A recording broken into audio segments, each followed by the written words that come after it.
So, real brief explainer video with what I was talking about in the episode that we talked about Fox and the Forest Duet, the two-player trick-taking game. If you were having a hard time kind of picturing what the hell I was talking about, it's a real tiny little game. I'm going to walk you through it in like a minute or two here. Like we said before, it's a strictly two-player game where your team's place in the magical forest is represented by that little guy. And your job is to work together to collect gems. I just threw gems out here. It has different difficulty levels, so the forest path is shorter, or there'll be more gems if you feel like you're getting real good at it. We weren't that good at it yet. But the premise is simple. Try to make your way at the end of turns to points on the map that have gems on it. You pick them up and move along your way.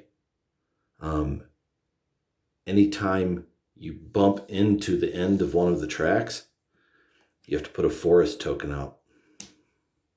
Symbolizes the forest is closing around you. If all 4 forest tokens get placed, you lose. Or if you have to pull one and there isn't one to play, rather, you lose. Or if you hit the end of 3 rounds and you haven't collected all the gems, you've also both failed. Take the L. And real simple. There's a deck there. You and your opponent each have a deck of 11, hand of 11 cards. And once you've played through all that, that's a round. And then you have a decree card.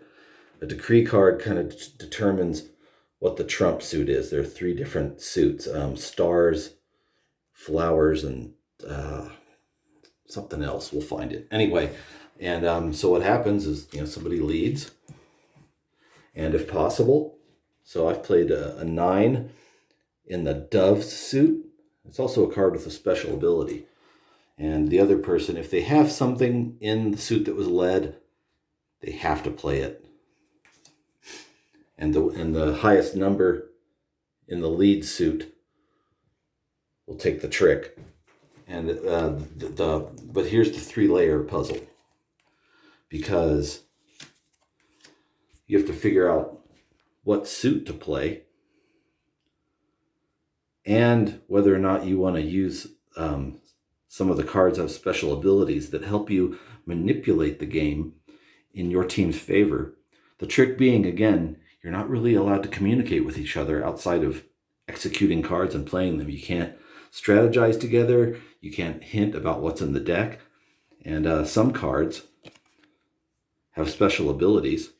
And some of them, see that little footprint, have movement values. So after you execute everything else, it bumps you a certain number of spaces along the track. So sometimes you can make a good play, then forget, oh shit, I bumped us into the end of the track, and the forest tokens start getting placed. And you're already circling the drain. That's the game, basically. You do that 3 times, and hopefully the forest doesn't close in on you, and you get to be like that with your winning co-player.